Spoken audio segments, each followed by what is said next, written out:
Buenas noches, qué gusto saludarles este martes 17 de mayo del año 2022. Encantados de recibirlos un martes más aquí en su programa La Medicina Nuclear y la Imagen Molecular. Y pues ya saben, nuestro experto titular, el doctor Iván Díaz Meneses. ¿Cómo está, doctor? Muy buenas noches. Hola, Lupita. Pues muy contento de estar con todos ustedes.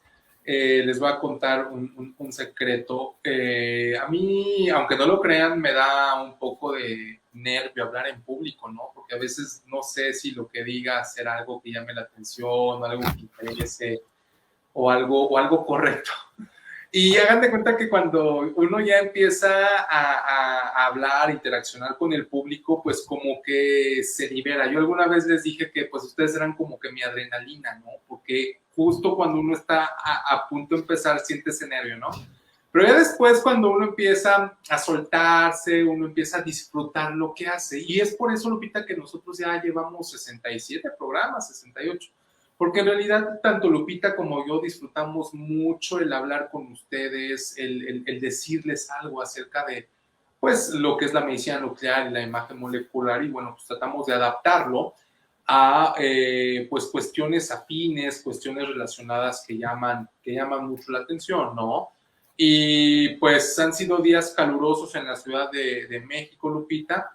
Yo estoy en un lugar donde hay un aire acondicionado muy fuerte, a ver si no me hace daño los cambios de temperatura de un calor en la calle y luego llega uno y se mete al frío muy, muy fuerte. No, afortunadamente, pues he estado bien, afortunadamente no ha habido algún problema. Y pues estamos aquí con mucho gusto, ¿no? Para darle continuidad a los temas de salud de la mujer, que pues son muchos, son variados, pero aquí tenemos como que nosotros una especial afinidad a hablar de estos temas, pues porque son muy importantes, ¿no? Entonces, nos da mucho gusto que estén con nosotros nuevamente el día de hoy y pues vamos a Lupita y yo a tener una conversación, una charla que esperamos la encuentren ustedes muy interesante, muy amena, ya verán de lo que vamos a hablar el día de hoy. Así es, doctor, pues siempre es un gusto tenerlo, hablar con un experto y principalmente el tener esta cercanía con nuestra sociedad civil, que es fundamental y base para todos estos temas. Finalmente, el tener a la mano un especialista como usted y como muchos de los invitados que hemos tenido, hablar de manera muy, muy coloquial, pues eso nos permite doblemente esta cercanía. Y bueno, efectivamente llegamos al programa, esta emisión es la número 67 y bueno, encantados de recibirlo, son las 9 de la noche con 2 minutos y bueno, pues nuevamente, Romer, una gran cortesía, comprometido y muy corresponsable de la salud, pero no nada más de sus empleados, sino de todo México. Así es de que muchísimas gracias, Innotec, que bueno, es la misma empresa, pero siempre muy comprometidos con nosotros. Muchísimas gracias, Innotec. Y bueno, pues continuamos la barra de la medicina educativa, siempre presente cada noche a las 9 de la noche con ustedes. Y hoy vamos a hablar del tema imágenes moleculares del cáncer de mama. Nos comentaban hoy, es moda, es tendencia. Yo creo que la moda y la tendencia es que entremos en concientización todos y como se los decía, este programa, La Medicina Nuclear y la Imagen Molecular, llega a todos ustedes gracias a esta gran iniciativa del doctor Iván Díaz Meneses, médico especialista en medicina nuclear, que nos permite esta cercanía, esta vinculación, pero más allá de todo esto, yo creo que la academia no está peleada con la sociedad civil, sino al contrario, esta forma de hablar y de vincularnos nos ha permitido estar presentes semana tras semana, mes con mes, y bueno, felices, ya llevamos un año, 5 meses, no un mes. Y bueno, pues gracias a todos. Sí, hombre, ya estoy quitando los meses. Gracias a todos ustedes, seguimos al aire. Y bueno, pues vamos a hablar el día de hoy, el doctor Díaz Meneses, desde luego, imágenes moleculares del cáncer de mama. Y bueno, ¿quién es nuestro experto titular? Es un profesional de la medicina nuclear y la imagen molecular, formado en el Centro Médico Nacional Siglo XXI, el Instituto Nacional de Cancerología y también el Instituto Nacional de Neurología, con posgrados de alta especialidad médica en neurociencias nucleares y oncología nuclear. amplia experiencia de más de 10 años en la práctica clínica. Su desenvolvimiento lo llevó a los ámbitos privado y público, con presencia e influencia profesional en todo México y el extranjero. Y bueno, desde luego, profesor de curso de posgrado de neurociencias nucleares, formador de recursos humanos médicos de alto nivel y desde luego ese brazo social muy importante, un rotario muy pero muy comprometido. Gracias Innotec por tu gran cortesía. Todas las redes sociales están a sus órdenes, estamos completamente en vivo desde la Ciudad de México, estamos en Facebook, Instagram y Twitter, la medicina nuclear y la imagen molecular y desde luego las redes sociales del doctor Iván Díaz Meneses. Así es de que síganos, estamos en el WhatsApp 5510-640164. Cualquier duda, pregunta o sugerencia, estamos a sus órdenes. Y también, por favor, mándenos todas las dudas que hayan surgido alrededor de este tema, que ya tenemos algunas que vamos a ir transmitiendo gracias a nuestra querida productora en radio, allá en cabina, Celia González, y nuestra querida Belena Aspeitia en redes sociales. Y bueno, pues hoy, 17 de mayo del año 2022, y pues entramos un poquito en contexto. Las imágenes anatómicas han construido el fundamento de la detección del cáncer de mama desde la implementación de la mamografía en la década de los 70 y del ultrasonido en los 80. Antes de ello, el cáncer de mama solo se detectaba cuando era clínicamente evidente como una masa palpable. Desde ese entonces, la imagenología de mama abría una nueva frontera que permitía la detección de tumores mamarios al ser identificados en planos bidimensionales, lo que resultó una mejor sobrevida de las pacientes. Bueno, hoy en diversas ocasiones el doctor Díaz Meneses nos ha compartido pues todas las oportunidades que tenemos cuando hay una detección temprana. Y bueno, aquí algo bien importante que nos ha mencionado también el doctor, ese compromiso de la sociedad civil y de las pacientes por su salud, que es algo muy, pero muy importante. Así es de que, pues, gracias a todo Estados Unidos, Europa, África, que el doctor tiene muchos seguidores en África, ya saben que él es embajador de una organización importante por allá, y desde luego a todos los amigos mexicanos y no mexicanos que están en el exterior. Gracias Latinoamérica por seguirnos también y bueno, una gran cortesía de Innotec, gracias por acompañarnos cada martes. Ahora sí han estado con nosotros y muy comprometidos con la salud de todos los mexicanos y bueno, felicidades al doctor que es profesor también el pasado 15 de mayo que fue el del magíster. Sí, cierto. Yo lo celebro a diario porque la verdad es que son parte fundamental de este México y sin los maestros, bueno, pues no sabíamos prácticamente nada.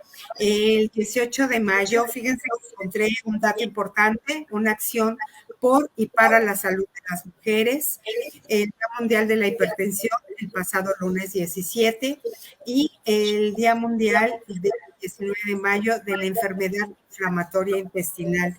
Interesantes datos hemos encontrado. También el 20 de mayo, Internacional del Síndrome de Williams. Y bueno, pues algunas conmemoraciones importantes que ya les mencionamos.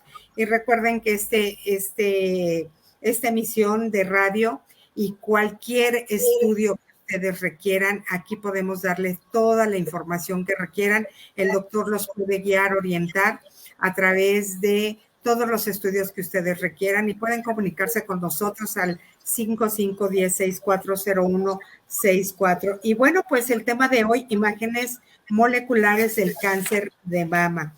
Y bueno, doctor, yo quisiera empezar por algo bien sencillo para muchas mujeres que le tenemos miedo, que de momento decimos son buenos, son malos, pero nadie mejor que los especialistas. ¿Qué son los estrógenos, doctor? Sí, Lupita, mira, hemos hablado que nuestro cuerpo, pues, es un sistema muy complejo y hay una interacción entre las diferentes comunicaciones que se dan a nivel celular, a nivel molecular. Entonces, hay algunas partes del cuerpo y algunas células especializadas que se localizan en algunas partes del cuerpo que tienen la habilidad, tienen la capacidad de sintetizar ciertas moléculas, ciertas sustancias que pueden fungir como un mensaje, como un código o como unas instrucciones que se dan entre células y células, ¿no? Entonces, este tipo de moléculas tienen diferentes funciones, tienen diferentes características. Los estrógenos es un tipo de moléculas que se llaman hormonas, que son secretadas por glándulas que lo que hacen es vertir las moléculas que sintetizan al torrente sanguíneo y entonces la sangre se encarga de llevarlas a las diferentes partes del cuerpo porque tienen efectos en diferentes partes del cuerpo. Esa es la definición de una glándula endocrina. ¿Se acuerdan que hay una especialidad médica que se llama la endocrinología? Que tiene que ver con glándulas endócrinas, es decir, glándulas que lo que hacen es sintetizar hormonas, que son moléculas que cumplen factores o que cumplen funciones importantes en los diferentes procesos biológicos. Algunas hacen que las células crezcan más rápido, algunas hacen que algunas células se activen, algunas otras hacen que se liberen ciertas proteínas o ciertas moléculas en diferentes estados, etcétera. Hacen diferentes tipos de cosas, ¿no? Otras hormonas regulan el funcionamiento de otras glándulas que secretan otras hormonas, etcétera. Y unas de estas hormonas, pues, nos ayudan a desarrollar las características sexuales de las personas. Ajá. Algo que explica por qué una mujer tiene las funciones o la forma del cuerpo que tiene, dentro de muchas, pero una cuestión muy importante, el por qué una mujer tiene la capacidad de tener ciertas funciones en su cuerpo, se explica por las hormonas sexuales femeninas. Y estas hormonas sexuales, pues porque son, tienen una predominancia en el cuerpo. Sexuales no quiere decir que se presenten solamente en hombres o solamente en mujeres, ¿no? Quiere decir que tienen un efecto predominante en diferentes tejidos del cuerpo. Entonces, estamos hablando que las mujeres, estas hormonas que impulsan o que inician o que mantienen esta diferenciación hacia un cuerpo con funciones femeninas que se llaman los estrógenos, pues se producen en las mujeres. Y en los hombres lo que tenemos es la testosterona. Esto no quiere decir, como les decía, que las mujeres no tengan testosterona o que los hombres no tengan estrógenos, pero las diferentes características genéticas, las diferentes características funcionales hacen que las vías de síntesis de hormonas sean direccionadas hacia sintetizar más hormonas femeninas, en el caso de los estrógenos, o más hormonas masculinas, ¿no? En el caso de los hombres. Entonces, las hormonas, los estrógenos, es algo que ocurre y que se sintetiza adentro del cuerpo, a diferencia de, por ejemplo, las vitaminas, o los elementos, los oligoelementos, como por ejemplo el hierro, el cobre, que hemos hablado mucho de ellos, el yodo, o las vitaminas, la vitamina A, la vitamina B, la vitamina C. Esas sustancias no son sintetizadas adentro del cuerpo. Nosotros las ingerimos por medio de la alimentación. Y los estrógenos o derivados de estrógenos, bueno, hay algunas cuestiones que sí pueden derivar de la dieta. Hay unos famosos fitoestrógenos, que son estrógenos que vienen de la naturaleza, ocurren naturalmente en algunas plantas. Y los estrógenos que se derivan de adentro del mismo cuerpo. El sitio principal de producción de estrógenos en la mujer, pues son los ovarios. Precisamente los ovarios tienen una cierta tipo de estirpe o población celular que las hacen proclives o las hacen hábiles para poder sintetizar este tipo de hormonas. Y otro tipo de hormonas son la progesterona. Estrógenos y progesterona juegan un rol muy importante en los ciclos biológicos que tienen las mujeres. Y como ya lo han notado, pues a partir de cierta edad, es decir, en la pubertad, estos ciclos celulares, estos ciclos hormonales se activan y pues las mujeres empiezan a experimentar diferentes cambios, ¿no? Entre ellos, bueno, pues la aparición de las características sexuales femeninas, la acumulación de grasa en las caderas, la aparición del vello púbico, la aparición, el crecimiento de los pechos, el desarrollo de más o menos masa muscular, etcétera. Entonces, los estrógenos es parte de la vida de las mujeres, ¿no? De hecho, los estrógenos, de hecho, sin estrógenos, pues es un estado anormal, es un estado patológico, ¿no? Lo normal es que haya una concentración adecuada y correcta y suficiente de estas hormonas, porque pues finalmente cumplen una función y deben de estar ahí. Entonces, muchas veces cuando lo hablamos en un contexto de cáncer de mama, se piensa que los estrógenos es algo a lo que hay que temerle, como tú bien lo decías, ¿no? Porque muchas veces también está ahí en el ideario colectivo que, por ejemplo, el utilizar algún tipo de método anticonceptivo que tenga este tipo de compuestos hormonales, pues pudiese ser nocivo, ¿no? Lo cierto es que pues ha habido muchas investigaciones y los métodos hormonales que están en el mercado actualmente, pues todos están aprobados y se ha demostrado su seguridad, ¿no?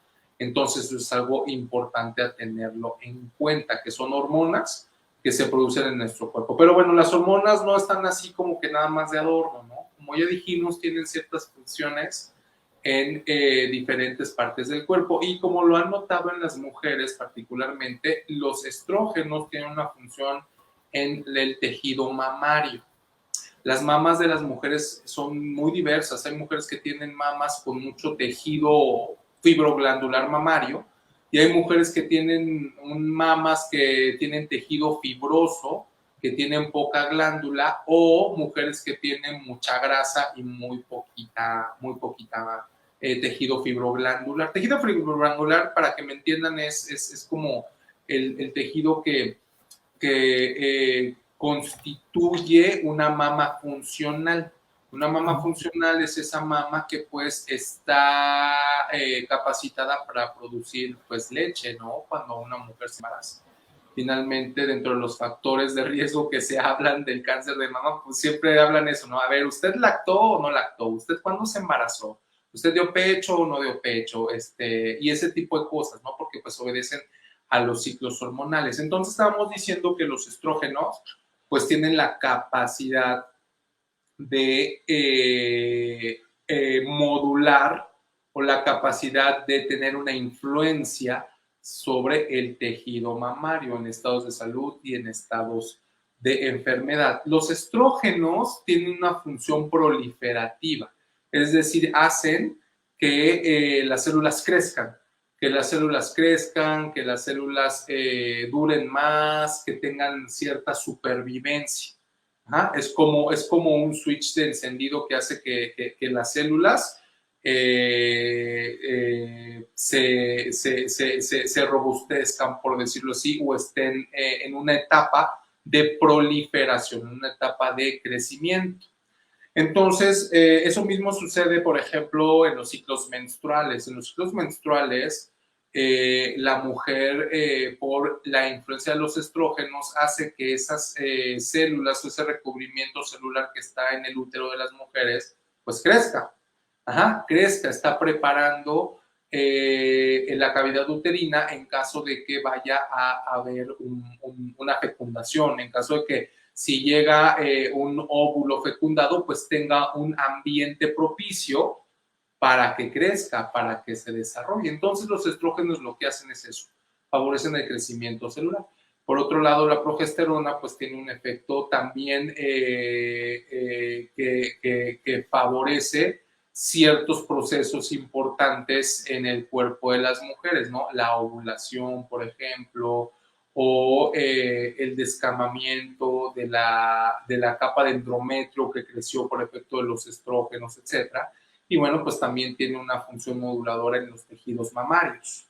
Entonces es importante entender estas dos hormonas, la progesterona y los estrógenos, ¿no? Que nuevamente son hormonas, son moléculas y finalmente es algo que a últimas fechas se ha estado empezando a utilizar en la imagen molecular el poder marcar derivados de los estrógenos, en este caso el estradiol, que es un tipo de estrógeno, para que nos permita ver pues la distribución, la biología de esta hormona importante en los ciclos femeninos y del cuerpo, Lupita. Otra cuestión interesante de los estrógenos, por ejemplo, para que, como decías, ¿no? Que a veces espantan, los estrógenos en ciertas circunstancias o en ciertas características tienen un efecto protector. Algo que se ha estudiado bastante bien es que, o que se sabe con razonable certeza, es que, por ejemplo, las mujeres, mientras tienen una producción de estrógenos, están como que protegidas, por decirlo de alguna manera, contra eventos en el corazón, eventos cardiovasculares, porque los estrógenos tienen un efecto protector a diferencia de los hombres. Por eso cuando uno ve por ciertas edades, ¿a qué le da más un ataque cardíaco o una enfermedad de las arterias del corazón? ¿A los hombres o a las mujeres? Pues hasta antes de que las mujeres lleguen a su edad en donde ya no producen estrógenos, es claro que los hombres se afectan más. Y una de las explicaciones es que los estrógenos tienen un efecto protector. Cuando las mujeres dejan de menstruar y ya dejan de producir estrógenos, porque pues finalmente las células ováricas se llegan a agotar y ya no hay como que la capacidad necesaria o suficiente para cumplir con estos requerimientos, pues los estrógenos caen y entonces aparece lo que pues ya conocen o saben que se llama la menopausia. La menopausia pues se define como una deficiencia en la capacidad de mantener niveles niveles de estas hormonas en niveles normales. Entonces los estrógenos son importantes, incluso muchas de ustedes seguramente han oído la necesidad de una suplementación de terapia hormonal y eso incluye estrógenos. Entonces, Lupita, pues hay que entender que los estrógenos son hormonas que sí, son útiles, tienen una función, que bueno, no hay que creer que son malas y bueno, pues desafortunadamente tienen que ver en algunas situaciones anormales totalmente con la coexistencia con tumores que se originan en la mama. De hecho, saber el estatus de los receptores de estrógenos y progesterona en un tumor mamario es muy, muy importante. Así es, doctor. Y bueno, pues hay algunas preguntas que vamos a ir poniendo en breve, porque fíjese que hay algo bien curioso alrededor de todas las damas. Casi el principal mito o miedo son los estrógenos, los reemplazos hormonales, pero bueno, ya nos irá usted platicando. Y bueno, los factores de crecimiento es justo lo que usted nos explicaba hace un momento, doctor. Sí, mira, los estrógenos tienen una función en el crecimiento y el mantenimiento celular, ¿no? Pero un factor de crecimiento no necesariamente es una hormona. Okay. Hace ratito yo te comenté que hay muchos medios en los que las células se comunican entre sí. Una de esas, bueno, pues es las hormonas, ¿no? Que dan indicaciones. Y hay otras formas en donde las células tienen medios de comunicarse. Como te dije, como me gusta poner este ejemplo, las células no tienen ojos, no tienen oídos, no tienen tacto, no sienten, pero se comunican. Encuentran la manera de transmitirse mensajes de una a otra célula. Entonces, todo lo que tiene que ver con el control y el mantenimiento de una renovación celular es algo muy importante. Ustedes se imaginarán que, bueno, cuando uno lo vemos desde el punto de vista de un tumor, del cáncer, pues uno no quiere que haya una renovación o un crecimiento o una multiplicación de células, pues por obvias razones, ¿no? O sea, si son células que están creciendo de una manera descontrolada, pues obviamente que eso no es deseable. Pero esto es un proceso que naturalmente debe de suceder, porque finalmente cuando uno se corta, por decirlo así, con un cuchillo, pues esas células tienen que reponerse, ¿no? o cuando uno se quema la piel porque se asoló mucho y se empieza a pelar, pues eso se tiene que reponer. Las células que tenemos en nuestra sangre, por ejemplo, las que nos protegen contra las infecciones o las que nos protegen contra los sangrados o las que nos ayudan a transportar oxígenos y nutrientes en nuestro cuerpo, se tienen que reponer, porque no es de que nacemos y ya jamás nos reponemos, ¿no? Y lo mismo sucede con los tejidos y con las células de los huesos, de los músculos, del hígado, del recubrimiento que tenemos nosotros en el tracto digestivo. O sea, todo el tiempo, Lupita, están muriendo muchas células, pero al mismo tiempo se están creando muchas células. Entonces, y eso pues es un proceso controlado.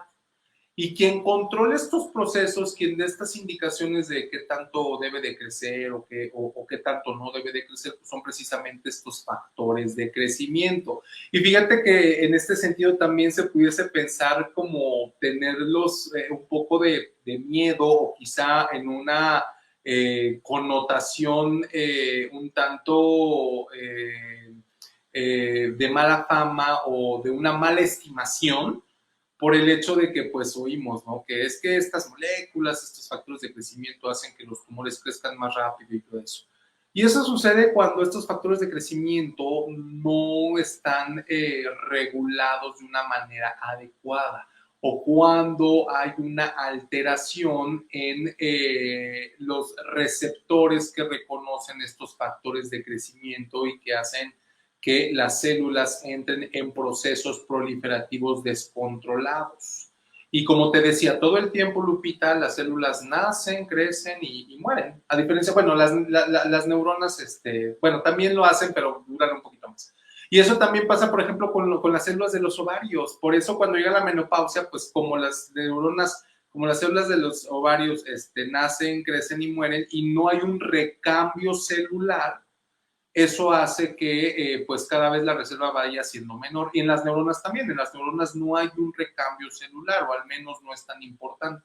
Entonces, cuando nosotros vemos la influencia que pueden tener los diferentes factores de crecimiento o los diferentes señales moleculares que se dan entre las células, pues vemos cómo pueden tener diferentes funciones. Podemos pasar de unas células que se recambian y crecen rápidamente, como las células del epitelio del tracto digestivo, de los intestinos, del estómago, del colon, y otras células que casi no se reproducen, ¿no? Eso en condiciones normales. Entonces, cuando hay una alteración en cuanto a la expresión de receptores, porque los factores de crecimiento, estas moléculas no actúan solos, o sea, no actúan en la nada.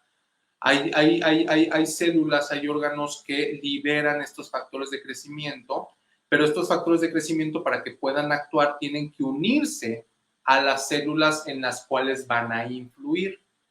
Entonces, estos factores de crecimiento, a diferencia de las hormonas, por ejemplo, los estrógenos y la progesterona, estos factores de crecimiento tienen receptores, es decir, algo que en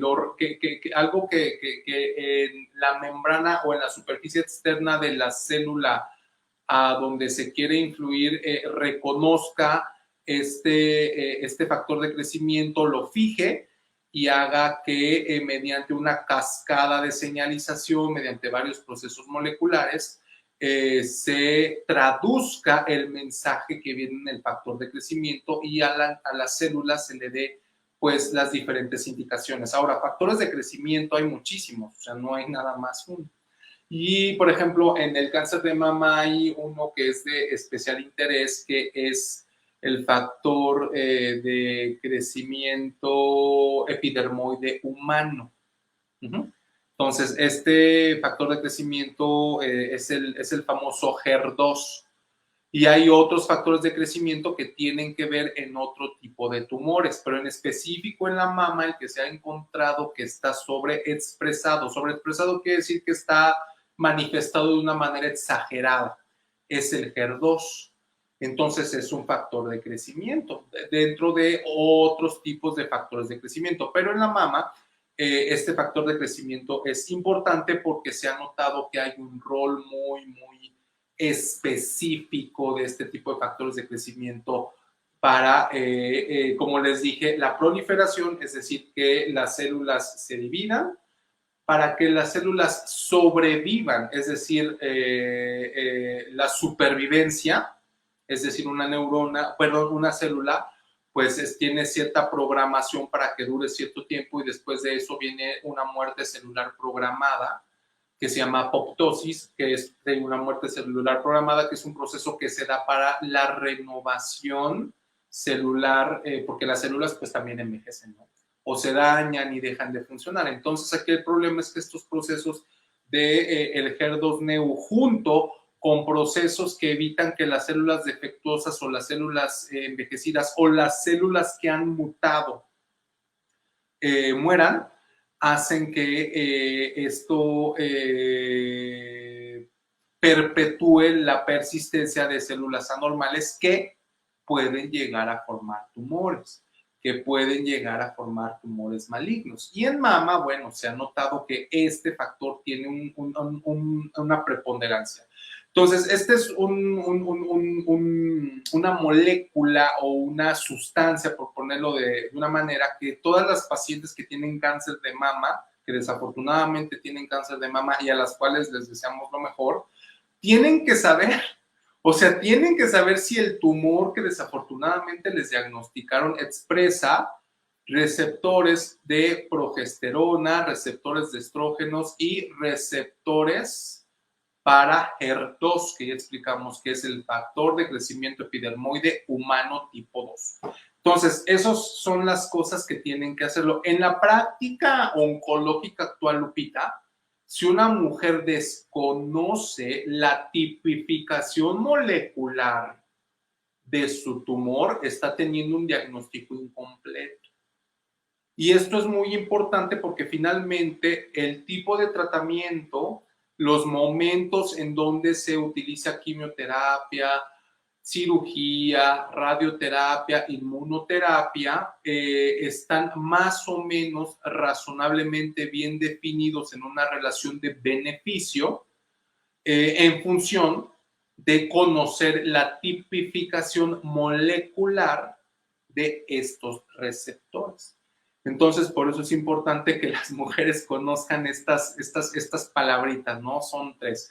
Dentro de otras, obviamente que hay muchas más cosas que como paciente uno puede acercarse y conocer de una manera suficiente como para que le interese al cuidado de su salud. Y esto que les acabo de comentar es algo muy importante que toda paciente debe de conocer.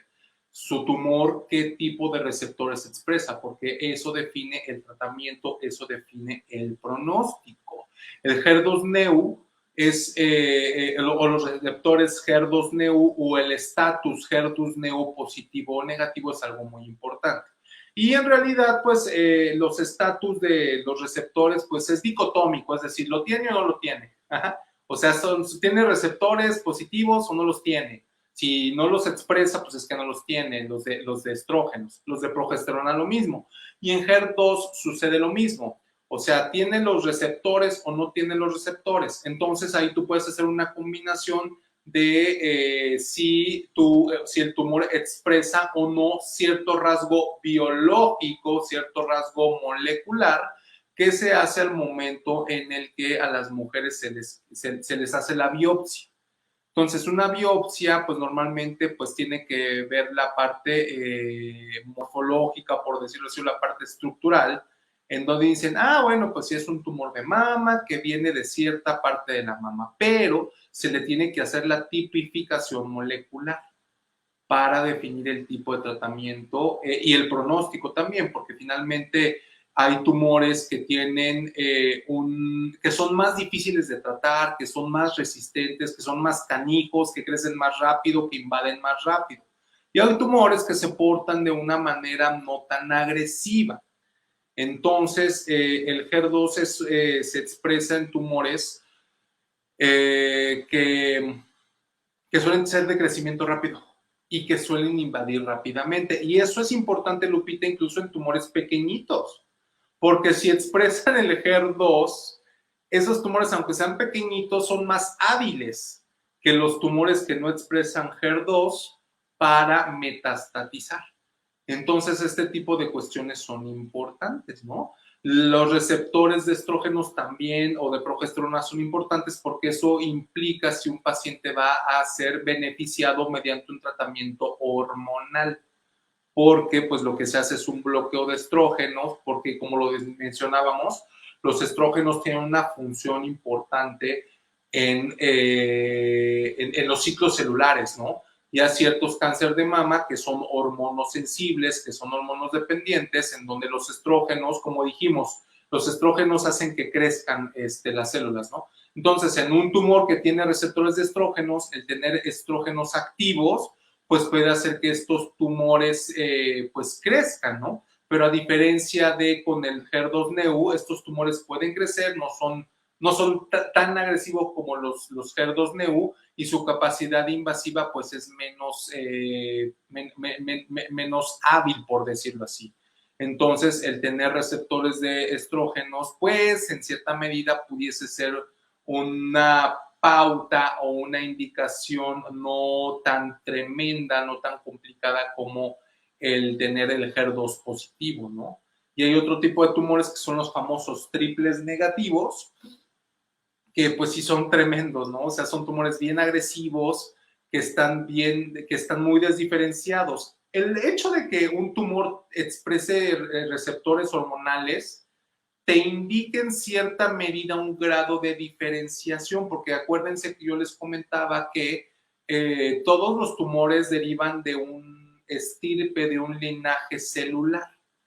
Y estos tumores, pues obviamente que en cuanto más se parecen a su célula de origen, es un tumor que suele ser menos agresivo, es un tumor que suele ser más tranquilo, por decirlo de alguna manera, ¿no? Y en tanto, menos se parece a su célula que le dio origen, en este caso una célula de mama, y las células de la mama pues expresan receptores de estrógenos. En tanto menos receptores de estrógenos se expresen, pues quiere decir que estos tumores se han desdiferenciado. La cuestión de la desdiferenciación es importante porque te habla de una agresividad tumoral, te habla de un tumor que ya tiene mutaciones acumuladas, de un tumor que es muy aberrante, de un tumor que genera muchas moléculas que le ayudan a crecer y a mandar siembras a otros lados como son las metástasis. Por eso es importante conocer este tipo de situaciones moleculares. Y finalmente, algo interesante y algo importante es que antes de que hubiera el desarrollo de medicamentos que bloquearan los efectos de este factor de crecimiento HER2-Neu, el pronóstico de las mujeres con un tumor triple negativo, es decir, que no expresa receptores ni de progesterona, ni de estrógenos, ni de HER2, con los tumores que expresaban el HER2, pues era similar, porque el HER2 lo que hace es mantener prendido el switch de crecimiento y de supervivencia, y eso cuando estamos hablando de tumores, pues no es para nada bueno. Entonces, pues eso es algo que hay que tenerlo en consideración, ¿no? A pesar de que el estrógeno tiene una función similar en el hecho de que pues también es como un switch que favorece que la célula prolifere, aquí la diferencia es de grado, o sea, el factor de crecimiento epidermoide tiene una mayor fuerza, una mayor potencia para favorecer estos procesos, de tal manera que pues es mucho más fuerte en la señal, el estímulo que tú puedes tener para una proliferación celular que viene hacia un tumor de mama, que viene de una influencia del factor de crecimiento HER2 a un factor de influencia de estrógenos. Entonces, estas cuestiones, te digo, son muy importantes y es como que algo que las mujeres que tienen este tumor siempre tienen que saberlo, Lupita. Así es, doctor. Y fíjese que una de las grandes preguntas es, ¿cómo saber qué tipo de tumor de mama tengo, qué tipo de receptores? Y pues finalmente nada más nos dicen como pacientes, tienes cáncer de mama y te sometes a esto. Sería importante aquí acercarnos con nuestro médico tratante y entonces solicitarle esta explicación. Pero bueno, y en otra de las preguntas dice que tiene usted que platicarnos más del HER2 porque es muy, muy interesante. Pero antes de seguir, doctor, platíquenos qué noticia nos trae esta semana. Ay, pues fíjate que me dio mucho gusto hablar con los colegas bolivianos. Fue una reunión que pues, similar a las pláticas que tenemos aquí con todo el público, pero fíjate que ellos están también muy interesados en conocer de estos temas. Fue un evento en donde pues se está tratando de impulsar el conocimiento de pues lo que es la medicina nuclear y la imagen molecular. Yo tuve la oportunidad de hablar de un tema de cáncer de próstata. Y fíjate, algo muy bonito que a mí me da mucha emoción, me da mucho gusto, es que podamos nosotros tener la capacidad, Lupita, de una transferencia de conocimiento, una transferencia de ayudar a compartir experiencia, a compartir conocimiento, pues para la implementación clínica de estos métodos de medicina nuclear e imagen molecular en otros países, ¿no? Entonces, como ya lo hemos comentado otras veces, a mí me da mucho gusto el poder decir que hemos ayudado a colegas en África, como lo decías hace ratito, ¿no? En África nos escuchan, pues porque finalmente hemos tenido un acercamiento y colegas de Sudamérica, ¿no? Y que ahora, pues, nos hayan invitado a platicar, pues es algo muy bonito porque pues nos ayuda a tender lazos de comunicación, lazos de cooperación, que bueno, ya lo hemos mencionado en el programa, ¿no? Nosotros como doctor Iván Díaz, nosotros como este proyecto de divulgación de la medicina nuclear, que es este programa que hacemos con mucho gusto de la medicina nuclear y la imagen molecular, pues siempre estamos abiertos, ¿no? A invitaciones, a propuestas, y como tú lo decías, ¿no? Cuando nos inviten a platicar, pues bueno, nosotros con mucho gusto, pues nos encanta divulgar, ¿no? Otra noticia, pues es que pues ya se acerca el Congreso de los epileptólogos mexicanos. Sí, increíble. En las especialidades médicas hay diferentes tipos, ¿no? Pero ¿sabían ustedes, el dato curioso, ¿sabían ustedes que hay un experto médico que se dedica solamente a epilepsia? Son los epileptólogos, ¿no? Entonces, se va a hacer la reunión de los epileptólogos mexicanos, Camelice se llama por su abreviatura, en agosto en la ciudad de Guadalajara, y bueno, yo voy a participar con mucho gusto con una plática acerca de ciertos tipos muy especiales que el otro día Lupita tenía la duda, ¿no? De lo que significaba la palabra ictal. Ictal lo podemos nosotros decir como algo que sucede en un periodo de tiempo muy corto. Eso quiere decir ictal, un ictus. Es una palabra que deriva, no estoy seguro si del griego o del latín, pero por ejemplo, una frase in ictus oculus quiere decir en un abrir y cerrar de ojos. Entonces, fíjense que esto también como dato curioso es algo muy bonito, ¿no? Porque te permite pues, conocer estas cosas. Un estudio ictal es un estudio en el que nosotros, mediante una logística, una cooperación muy bien montada y muy bien establecida, podemos nosotros captar el momento en el que se está gestando una crisis convulsiva dentro del cerebro de la persona. Y eso es muy importante. Y yo ahorita lo dije muy fácilmente. Y pues sí, decirlo es muy fácil, pero hacerlo cuesta mucho trabajo. Entonces, a mí me da mucho gusto que me hayan invitado a hablar de este tema porque finalmente el objetivo es caminar hacia una implementación clínica de estudios cerebrales de medicina nuclear ictales, obviamente para el beneficio de las personas, ¿no? Porque finalmente esto, cuando nosotros como comunidad médica mexicana implementamos servicios médicos para el servicio o para el beneficio de la comunidad, pues es algo que nos da mucho gusto, nos da mucho orgullo. En México, el talento médico es enorme.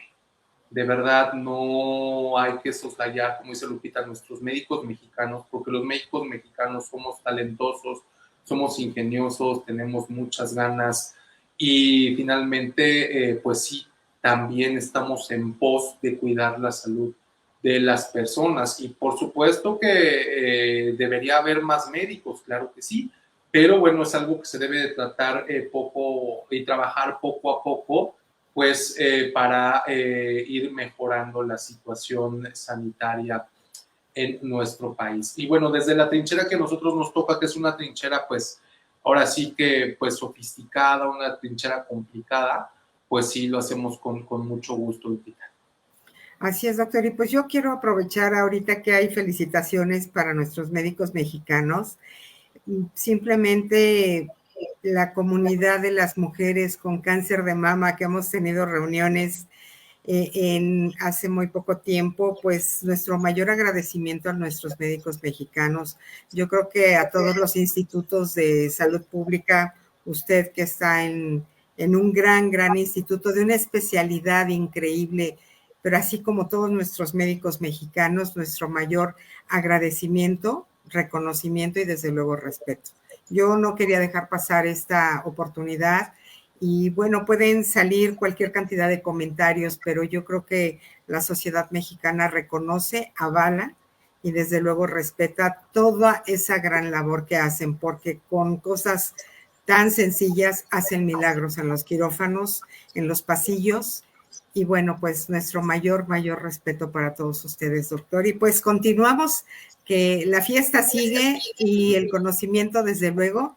Y como lo dije, felicidades, fue el Día del Maestro y felicidades para nuestro experto titular, pero yo creo que más allá de una felicitación, yo creo que esto es un reconocimiento porque para el doctor Díaz Meneses la formación de recursos humanos de alto nivel es una prioridad. Muchas gracias, doctor. Y continuamos, ¿los cánceres de mama se pueden clasificar en base a los rasgos moleculares? Sí, es lo que estábamos comentando, Lupita, ¿no? Fíjate que en el cáncer de mama sucede algo muy interesante. El cáncer de mama es una historia, es una crónica o es un camino que nos ha mostrado que el conocimiento, la investigación vuelta en práctica clínica, pues nos permite combatir flagelos y amenazas importantes en la humanidad. De hecho, el cáncer de mama pudiese en cierto sentido ser paradigmático para otro tipo de tumores. El cáncer de mama es un tumor bien estudiado. ¿Por qué? Pues porque es frecuente, porque se puede detectar de una manera temprana, porque muchas mujeres lo padecieron, lo padecen, y finalmente es un tumor que se conoce bastante bien. Y esto es importante porque, bueno, ustedes se acuerdan que la semana pasada hablamos acerca del cáncer de ovario. Y el cáncer de ovario es como la contraparte no tan optimista como el cáncer de mama. Si ustedes se dan cuenta, en cáncer de mama nosotros hablamos de detecciones tempranas, en cáncer de ovario no. En cáncer de mama tenemos screening, es decir, un método que te permite detectar tumores muy pequeñitos que a lo mejor ni siquiera dan molestias. En ovario no.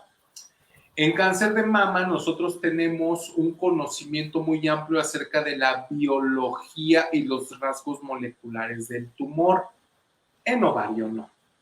Entonces, el conocer mejor un tumor te permite diseñar estrategias más específicas, más tempranas, que en teoría deben de ser más eficientes para tratar este tipo de tumores.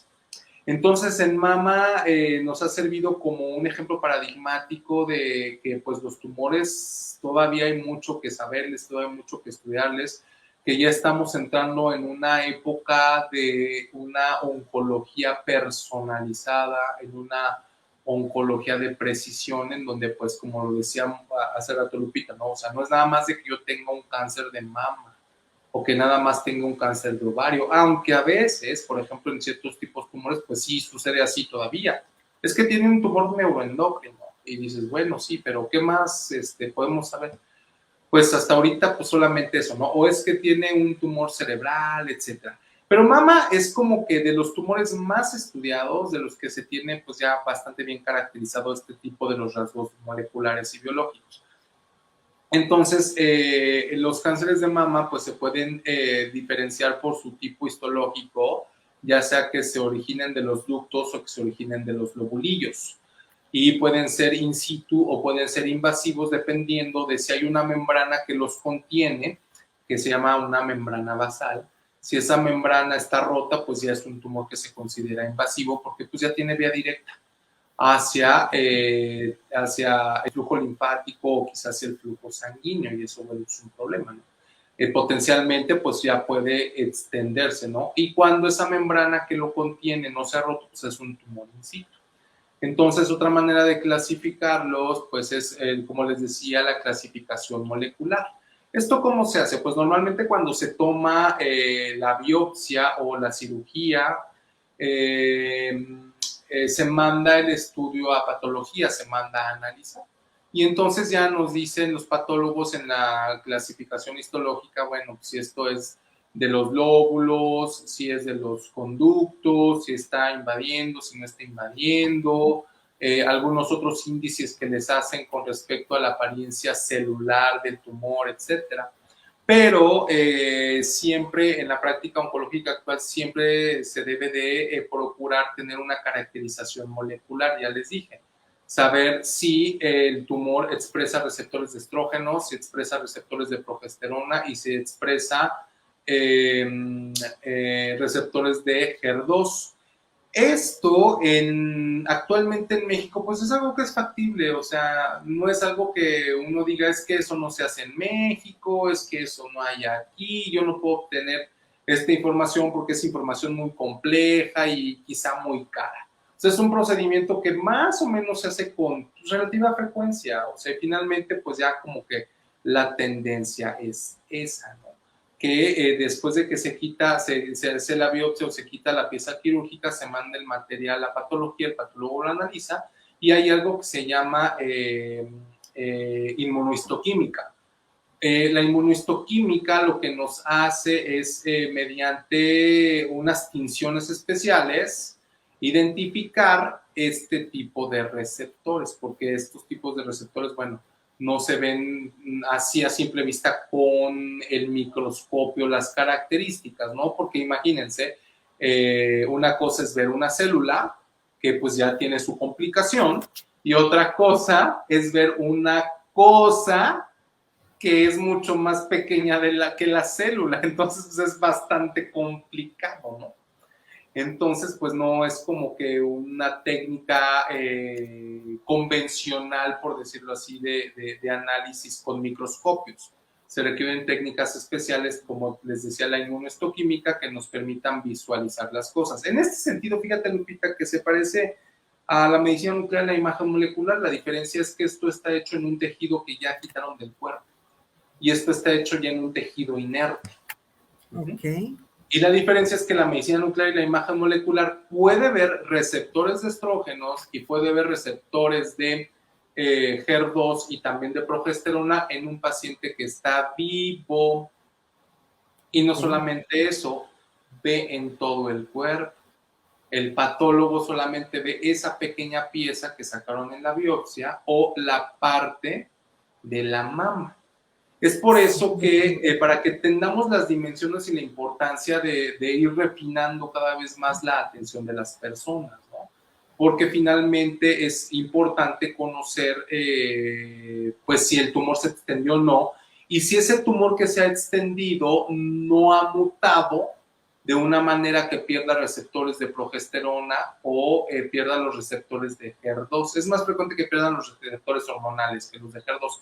Pero eso es importante porque te define el tratamiento, porque lo que tú utilizas como una terapia para el tumor primario puede o no servir para el tumor metastásico. Es decir, el tumor que está en los ganglios linfáticos, o el tumor que está en el hueso, o el tumor que está en el pulmón, etc. Entonces, el patólogo no tiene acceso a ese tipo de evaluar esos tejidos. Entonces, la manera de evaluarlo, adivinen con qué es, con medicina nuclear e imagen molecular. Entonces, este tipo de análisis son importantes y les decía para que entendamos más o menos, si ya se está haciendo una evaluación de rutina sobre la pieza, el sitio primario del tumor, pues también suena razonable y deseable que se haga este tipo de evaluaciones de receptores sobre los tejidos tumorales que no están en sitio local. Porque nuevamente el otro día estábamos diciendo, Lupita, a ver, no todas las mujeres pueden optar a una detección temprana y un tratamiento curativo quirúrgico. Hay mujeres que desafortunadamente ya no pueden optar a eso, pero cuando tú entiendes estas cosas, entiendes que es posible en potencia ofrecerles mejores pronósticos a las pacientes, ¿no? Aunque ya hayan tenido un problema de metástasis. Y esto pues es bastante importante en el sentido de, como te decía, si vamos hacia una medicina de precisión, a una medicina molecular, pues es importante conocer el estatus molecular de las lesiones a nivel de la mama, como también a nivel metastásico. Y eso es lo que pues, nosotros podemos conceptualizar o mencionar como imagen molecular de mama. Nosotros, actualmente en México hay disponibilidad de imagen de receptores de estrógenos, como les decía. O sea, nosotros podemos conocer el estatus de los receptores estrogénicos en tejido que sabemos que ha metastatizado. Y eso, bueno, nos permite predecir si esos tumores y esas metástasis van a responder a la terapia hormonal, la terapia que va dirigida a los estrógenos y las combinaciones de quimioterapia o radioterapia que se les dan. Ajá.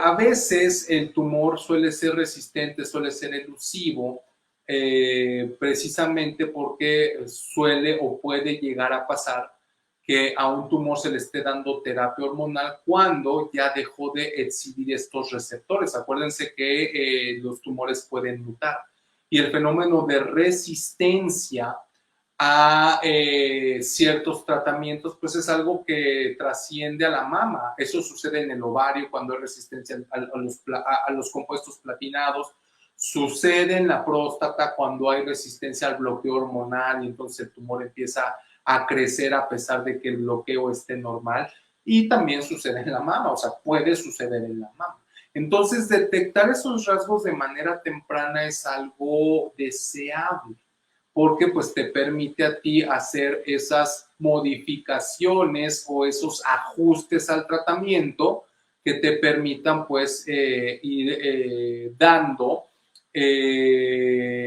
los esquemas de tratamiento de inmunoterapia o de quimioterapia o de radioterapia de manera personalizada, ¿no? A eso es lo que nos referimos cuando hablamos de medicina personalizada. Y pues ya tenemos la capacidad de ver este tipo de receptores. También no de uso clínico, pero ya también se tiene la capacidad mediante estudios de medicina nuclear e imagen molecular conocer el estado de los receptores de progesterona y por supuesto también el estado del receptor del HER2-Neu.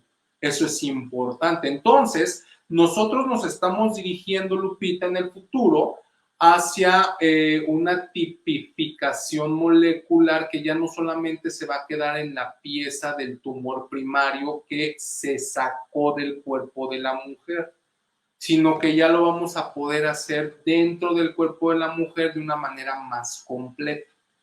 Y eso, bueno, pues por supuesto que es algo importante, es algo deseable, es algo que va a dar beneficio a las personas. Por lo pronto, pues ya en México pues hay disponibilidad de imagen de receptores de estrógenos, es algo que, bueno, pues se puede hacer en México, en el país, sin mayor problema. Los otros pues vamos a tener que esperar un poquito, vamos a tener que esforzarnos mucho para que pues se pueda volver una realidad de que tengamos disponibles esta imagen molecular para los otros tipos de receptores, pero eso es algo importante.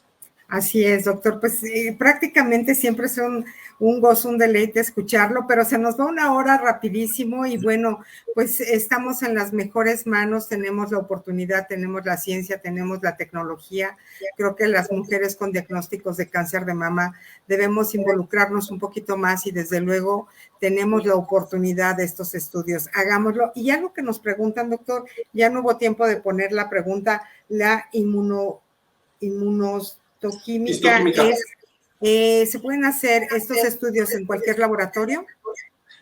Pues tiene que ser un laboratorio que esté bien montado. Generalmente los laboratorios grandes pueden hacer estos estudios de inmunohistoquímica.